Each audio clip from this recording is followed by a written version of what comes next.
Hello, everybody. This is so you got two people. You've got a minnow of social media stuff, which is me, Devo and TitaniumGeek. Should have put the TitaniumGeek at the bottom.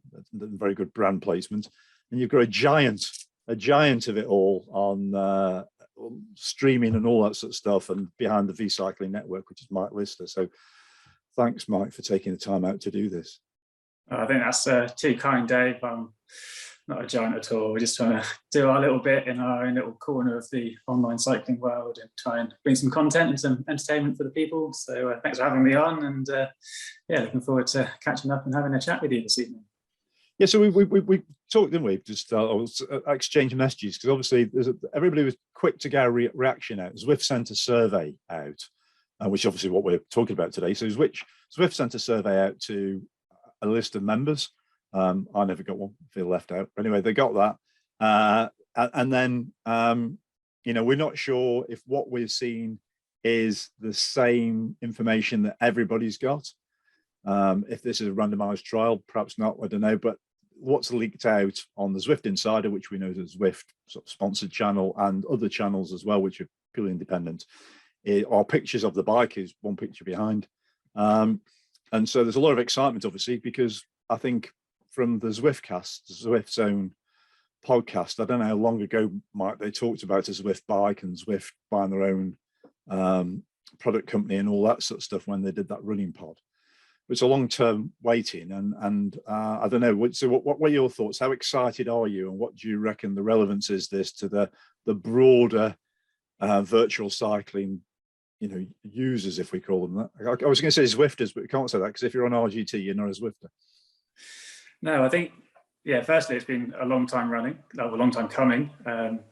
As you say, they tried it with their run pod. I'm not quite sure how well that went. I know that it was actually a small piece of kit and they had some problems with that. I'm not sure if it's even still available. So interesting product legacy with that one. But initially, looking at the product that they've launched, or are going to be launching, that they've leaked, I suppose, is that it looks like an exciting piece of kit. I think it's a great piece of marketing.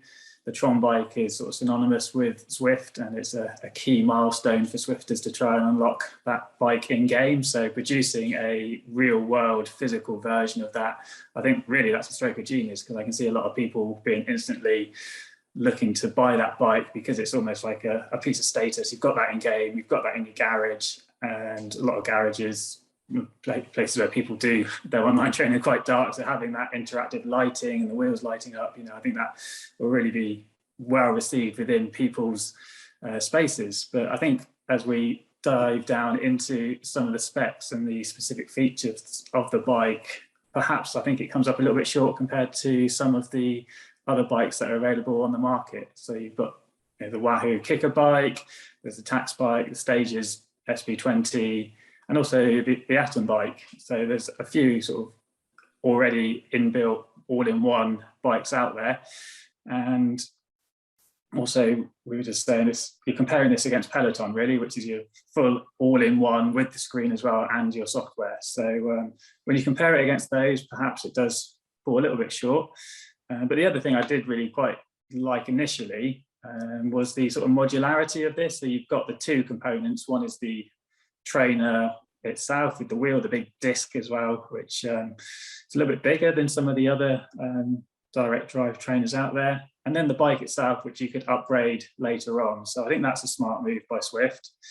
I think from reading DC Rainmaker and Zwift Insider, there's potential for other add-ons to come later on, such as a riser module, so you can get that elevation change, and potentially also an integrated screen. So it does then give you that all-in-one product, which is fully integrated, which I think then that would start to be quite a exciting prospect for Zwifters.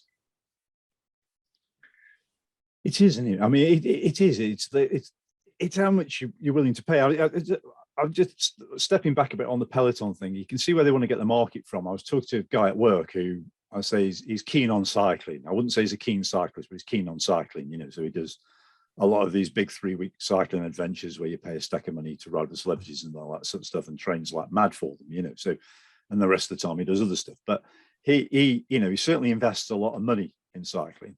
And he said, I need to get really fit in the winter. I said, oh, what are you getting? And he said, I'm getting a Peloton bike. I was like, what? So why are you getting a Peloton bike? He went, there's no thinking. I pay some money. I pay some money a month.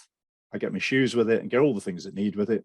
And I think Peloton users even probably buy helmets. But anyway, that's my own biases on that one. So they get all that. And he said, that's it. You know, it's all in. You just don't have to think. He said, if I want to ride at Mont Ventoux one day, they've got that programming in there. So it's a bit like, you know, it's interesting because, you know, I think we do it's the best way of moderate or whatever UK Zwifters page. You know, you got lots and lots of questions on there, you know, which is like, what PC should I use? Should I use an Apple TV? Oh, I only like Android. I can't get anything to connect.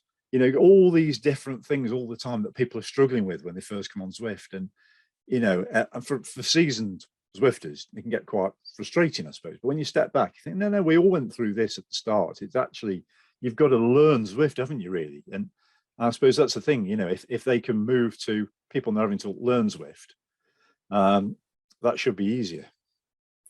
Yeah, it's a whole onboarding process, isn't it? We've seen it with RGT recently. They've switched from the 2 app to the 1 app setup. And a lot of that is because they saw that people would download one of the 2 apps, get a little bit confused, and they wouldn't know about the second app, and they'd just sort of disappear. And that's a potential user that they've lost. So switching to the 1 app for them has been they've seen a big uptake in users because it's simplified that process. And that's where I thought Zwift was going to head with this piece of hardware, is that you'd have an integrated screen. You just buy your bike, you've got the screen, and there you go. You jump on, it's all there. It's pre-installed with Zwift. You can connect it to the Wi-Fi later on to get updates, but it's an all-in-one, ready to go. At the moment, it just seems like they're producing just another trainer, which, you know, there's dozens out there. So what is really separating this from the rest of the market? It looks great. You know, it does look good, let's be honest. And I think from reading some of the reactions, that's what people are sort of buying into. But as you delve into the specs, not having that screen, not having that direct connection, because there's no, from what I can see, there's no mention of a direct connection, whether it's Bluetooth or ANT. You talked about Wahoo, and they've got the direct connect, so that works with RGT and other programs, but Zwift still haven't integrated that into Zwift, so that doesn't work on there. So I thought maybe this hardware that they were releasing would be a way for them to take out some of those onboarding issues, but that doesn't seem to be the case at this stage. Now, we've mentioned about the modularity. Perhaps that is something that will come in the future, but that's something that we'll just have to sort of wait and see, I think. That's a really good point. I mean, one thing I would say myself on just getting back to the bike, I love the huge flywheel. If that's the turbo training, you know, so we were saying before we came on, started recording, when it is, you know, you've got the standalone direct drive turbo trainer, smart trainer, I should say, and then you're attaching a frame and a virtual wheel to it. Which is fair enough, but you go, if you know, I would listen to one of the guys from Sarri saying, whichever way you test smart trainers, users seem to like big flywheels, and I'd agree with him. Testing the things, I love them. You know, I probably have to say this quietly. I don't really like the Tax Neo. I've owned a Tax Neo and I sold it very quickly, so it doesn't feel alive. But if you put something, you know, like the Sarri's H3 on, it feels really alive, and I love that sort of feeling. So I think they've hit a cracker on that one. And then the rest of it is, yeah, I mean, you can imagine it's designed for Instagram. I mean, it's just brilliant for Instagram, isn't it, really? I mean, just if they're going to put UV tape on it and supply UV torches so people can, you know, glow their bike in the dark, it looks flipping incredible. Yeah, it seems to have a lot of style, but maybe not substance, because talking about that upgrade process, looking at the survey, it seemed to be that the trainer, the flywheel element of this was priced somewhere between £500 to £1,000, which is pretty much the ballpark for a mid to top end trainer. And then the bike itself as an add-on was perhaps another £500 to £1,000. Now, looking at the specs of that bike, it does have some integrated controllers, which they've mentioned about steering and braking. You know, there is steering on Zwift. There is no braking yet. There's not even auto braking on Zwift. So it's interesting that they've added that as a potential feature. But £500 to £1,000 for essentially what is a bike frame seems quite a lot of money when you could just go out down I'm going to name drop Halfords, for example, and buy a bike for £100 and put that on your £500 turbo train and still use it to go down the shops if you want. So it seems a lot of money, I would say, for that upgrade. And it seems like, just touching back on those D-pads for the steering, if it had actual turning handlebars, I could see how that's an additional cost because of integrating that, and having the brake levers actually work as brake levers and the electronics that would be required for that. I could see where that price increase is coming from, but it seems like that's just activated via D-pads, which I think they're just inside the hood. So you're using your thumbs to steer.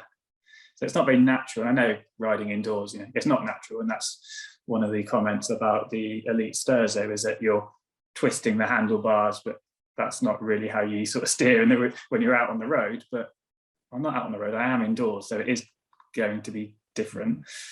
So that, it seems a little bit like that's something that's missing as well. And I know Eric Min, in one of his comments to Zwift Insider, said that they are looking at adding a riser element as a bolt-on. That doesn't come as standard, unlike the kicker bike. But if you take off the wheel and put on the riser, then you lose that. You lose part of what's making this, a genius marketing move, really. So I'm not quite sure where that cost is all coming from, other than probably it's the expense of building something that looks quite nice, or that you're paying for the premium of having this as an actual Tron bike. Yeah, that's a fact, because it's the thing, isn't it? It's like, yes, it's got no Di2 on it. So, what's the cost of, we all know the cost of a bike when you buy the frame, depends what it is, not that expensive. And then you start shoving stuff on it, becomes super expensive. You're right. I mean, I was thinking about the length of the thing. So, for example, one thing I really like when I tested the Wattbike Atom is, other than the top tube, I actually think that top tubes on indoor bikes are just meaningless, and they ought to engineer them without top tubes. But that's my own thing. But also, it's the length. The Atom is really compact, so you can fit it in a really small space and use it. It's bloody brilliant.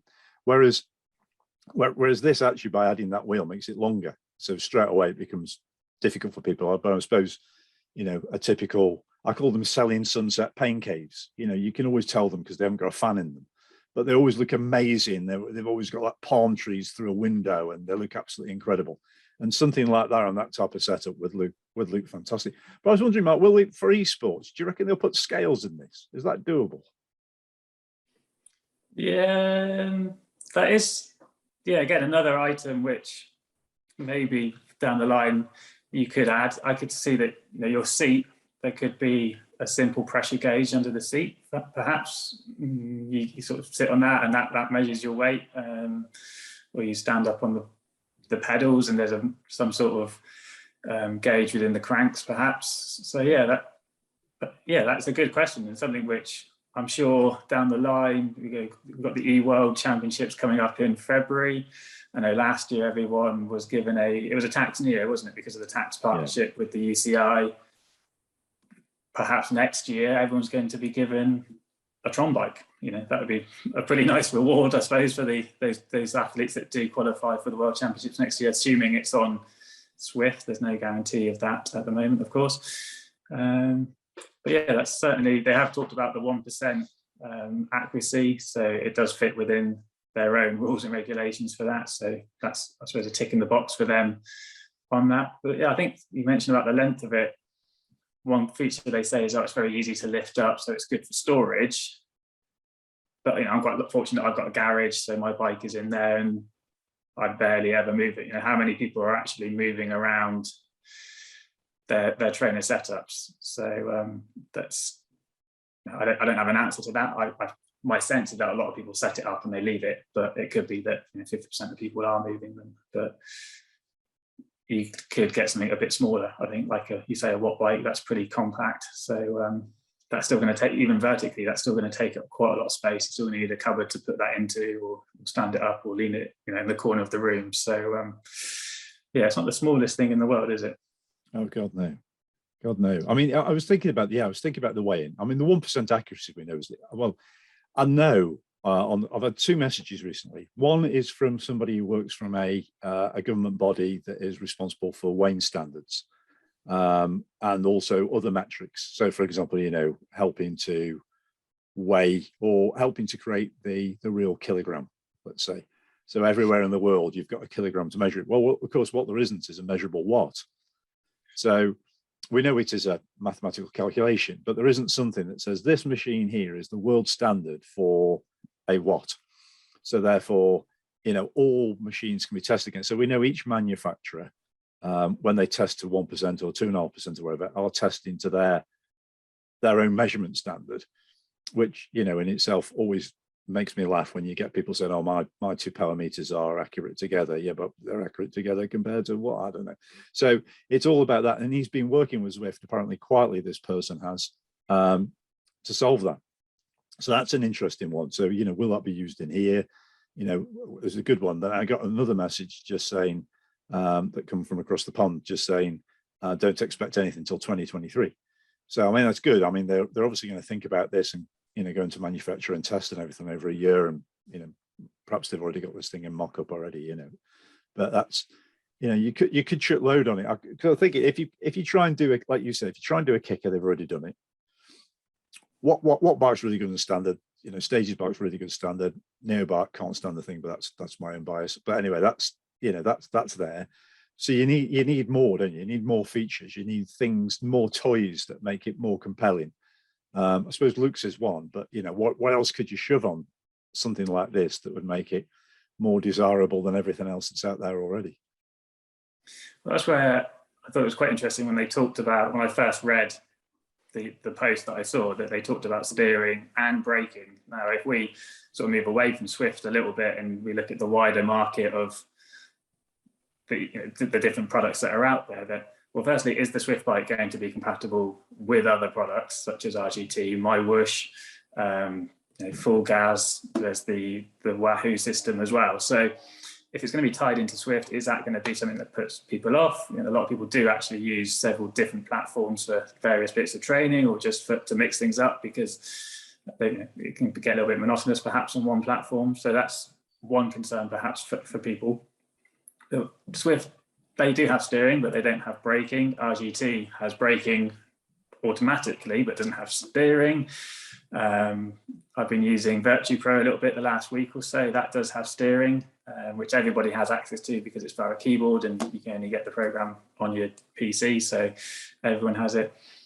So I was quite excited when I saw that. I thought that could be something which you could then look at using on other programs. And some programs, because of the way we look at Zwift and the way they've been producing their pack dynamics and running through several iterations of that, steering is another thing where trying to get bikes and virtual bikes to take the best line through a corner and program the AI to do that is probably quite a lot of programming time and development time to do that. But actually, if you just take it all away from AI and give it to users and say, well, there you go, there's a bike that steers, you just go where you want to go. That's potentially a bit easier, but you need people to have that ability, don't you? So the fact that it's then on D-pads seems a bit odd to me. That is very unnatural compared to, I know it's turning the handlebars, people will say that's unnatural, but at least well, if I pull a handlebar and twist it, I get, it's a bit like driving a steering wheel, isn't it? When you're driving a car, you're not tilting the car, you are using the steering wheel to point the car in the direction.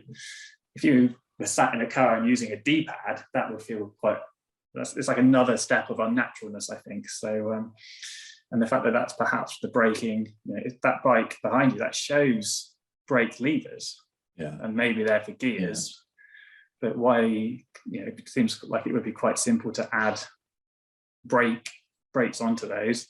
So for example, if that was on RGT and you could then choose to brake into a corner yourself and brake late, or if you brake too late, you overshoot the corner and you sort of potentially go off onto the grass and lose some speed. I could see how that a few years down the line could add some real interactivity into those online platforms. And I had it on Virtue Pro where I steered a bit too far to the right and I crashed into the hoarding, and it does slow you down. So there's a real sort of additional level of skill which at the moment, I think on some platforms, we know it's just about it's like who's pedaling the hardest for the longest and who's the fittest. But actually, if you start to then add in steering and braking, that's got to be a real change in how, and I thought that's what was going to happen with the Sturzo, is that I really thought that would add a whole extra element of interactivity. And if you can take the best line and get into that draft, and it didn't really it didn't really happen like that, did it? It just sort of, there was some uptake of the Sturzo, and a lot of people just saw it more as a gimmick, which was a little bit disappointing.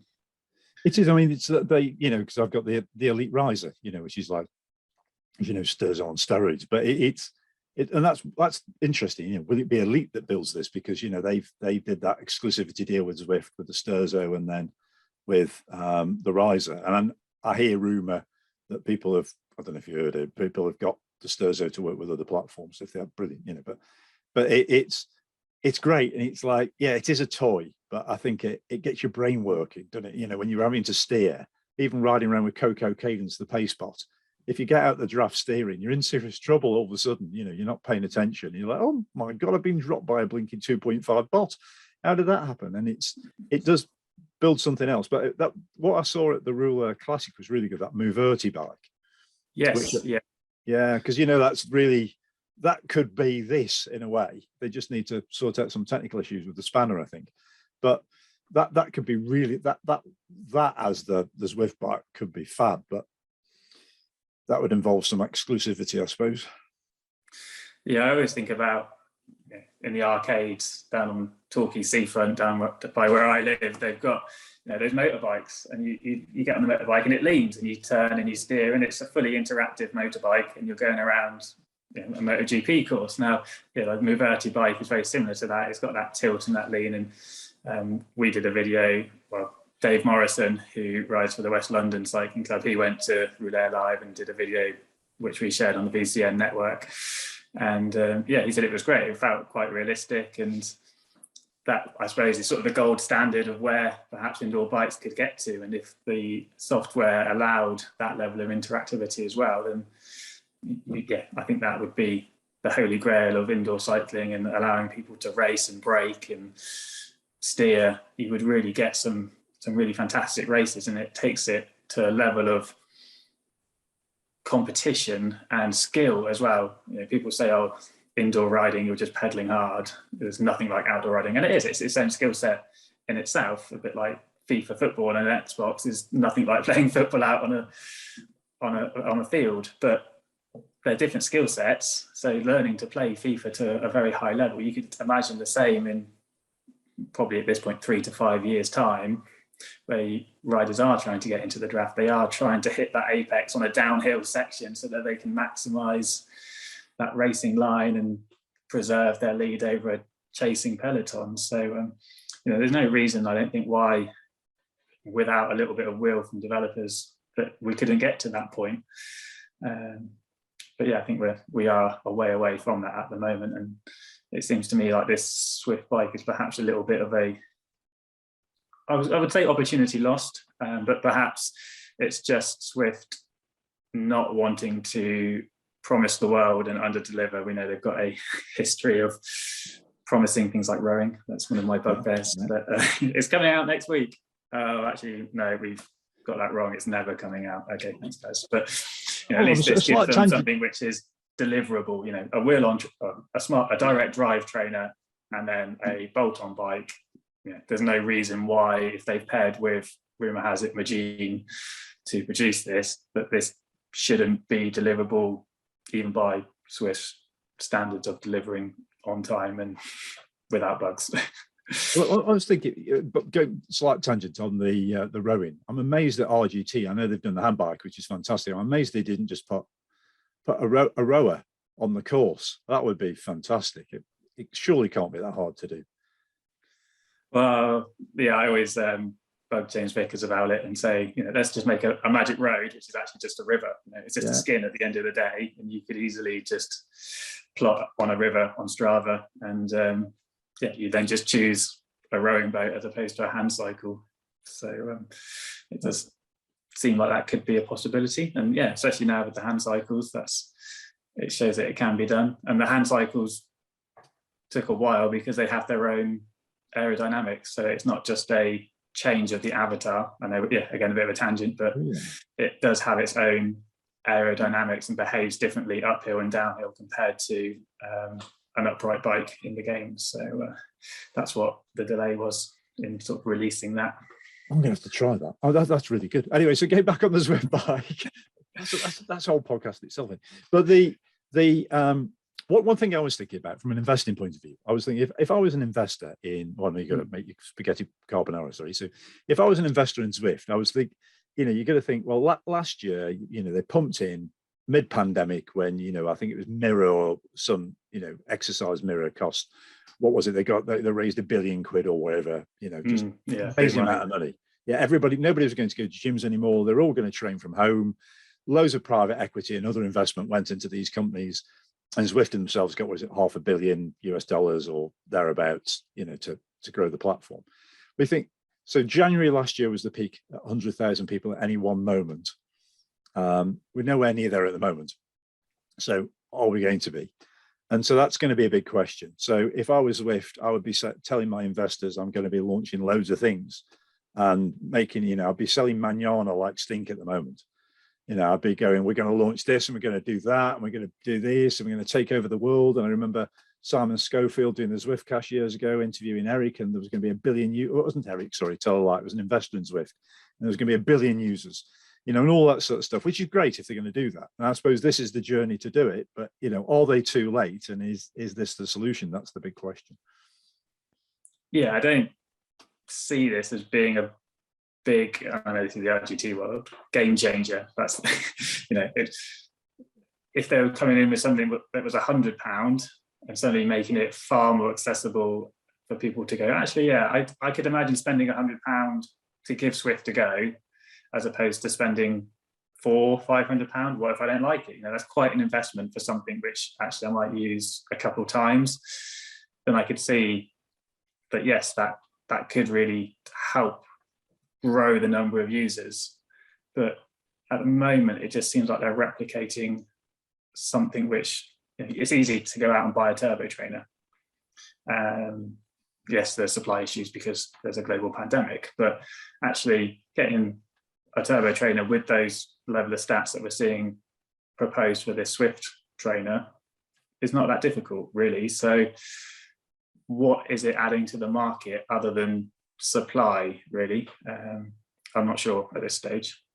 Perhaps 1-2 years down the line, 3 years, once they start adding more features, and it's actually, there's a lot of bolt-ons to this, a bit like you see with Wahoo. You've got the fan, you've got the kicker climb, several versions of the kicker trainers, and then the kicker bike itself. I could see perhaps if they're heading in that direction, maybe they sort of work backwards. Kicker's kind of gone upwards, where kicker bike is the absolute sort of top end product out there. It does everything. It's got steering, it's got tilting, and not tilting, but up and down. Maybe Zwift are going to go the other way and actually try and make something which is more accessible for a wider number of people and makes it more attainable. Then I could see that would be a good move, I would say, from an investor point of view, because I just not sure what, and with the integrated screen, that onboarding process, I think that would be another good step from this point. That if they can deliver on hardware, that's the first hurdle, isn't it, for them, really, is can they deliver this? And give them the benefit, I think they will. But then where do they take that? Which, a couple of options. One is that integrated screen, and maybe a more budget option which helps people jump onto Zwift, give it a go, and come into that online training market, online training environment. And I think that's the maybe two avenues which would really change things within that industry, or within that sphere of online training. There you go. Wise words to finish. I didn't mean to sort of summarize, but I think that's probably where I would leave things, actually. I think it's a great marketing reveal with the Tron bike, with the look. I think that actually really is a stroke of genius. But once you get under the bonnet for that price point, I'd probably be hoping for a little bit more. But we'll see what happens over the next year or so. I think looking at what's been said online. They're looking at maybe a launch of this for a more wider hands-on approach at the Eurobike conference, which is July. So that gives them another 6 months to get some proper prototypes out there and tested, and let members of the public come along and give it a go. And then perhaps Christmas next year could be a good time to launch it if they can get there in December, just in time for Christmas, and people looking to spend some money on family members or on themselves. And not that I'm not a marketing exec, but that would be my strategy if that was Yeah, I mean, I think you've got to get there for the start of the winter training program. I was just thinking, one thing I was just going to say, just in response to your summary, brilliant summary, is I know Niels from Virtue Pro will definitely be popping up saying, hold on a second, I've got a platform that's, like you've said, steering and all this sort of stuff, but I've also got a bike that does steering and braking and all that sort of stuff and is really accurate. So I've got it all already. So Niels, just please make it public. It's brilliant. Just, man, it's really good already. Don't keep fettling the thing. The thing is fantastic. It nearly kills me every time I go on it because it's so flipping competitive, but it's just get it out there, please. Yeah, I've been using it. I did the one of the multiplayer beta races a couple of days ago, and yeah, it was enjoyable. Good graphics on there. And then looking at some of the other platforms as well, like I was thinking about My Whoosh, where they have highlighted perhaps integrated dual recording within the app. So at the moment it's not available, but you can see within the app that there's a sort of grayed out box that says coming soon. No other platform has that even as a potential option. I've not heard any of them talking about that as an option. So even thinking about back to the Zwift bike is at the moment, could they do something that ships with power meter pedals and a power meter within the trainer itself, so that there is that sort of dual verification? Maybe it's averaging out the two figures to make it a little bit more balanced. One thing that we've not talked about either is the Z cog and that virtual gearing that they've talked about. And I'm not sure how it works on the Watt bike and other sort of existing trainer bikes. I know that you've got more hands-on experience with those, Dave, so maybe you can sort of shed some light on that. But that seems like an interesting concept as well, which potentially takes away some of the sort of mechanical need of having a shifter and a derailleur. For a long time, I had no front derailleur on my turbo bike because it had rusted away thanks to my proficient sweating abilities. So ditto. Yeah, no, it's the Atom's got 22 gears, but it's just the thing is with all these bikes. It's also one last thing I was going to say that we will forget about. I'm off to do a video tomorrow about using the new muck-off system for cleaning chains, and I'm going to take the chain off my turbo trainer, and I'm actually dreading it when the mechanic sees the state of my chain. But it's maintaining the flipping things, because once they've been going for a year or so, how easy is it? If it has got a proper chain, how easy is it to get the chain off there? And if it hasn't got a proper chain, what are they using? And what's the drive chain loss and all that sort of stuff? Or are they bothered about the drive chain loss because they're measuring the power at the rear hub anyway? So that's it's all that sort of stuff. God, we could go on forever, and you've got spaghetti carbonara, Mike. So thank you very much indeed for your time on this. That's my dinner plan sorted. But yeah, just before I go and sort out my dinner, that's a good point. I'm surprised there's not more of a industry for servicing turbo trainers. I don't think my local bike shop does that. They're pretty popular now. I've got an Elite Diretto that I've had for just coming up to 2 years now.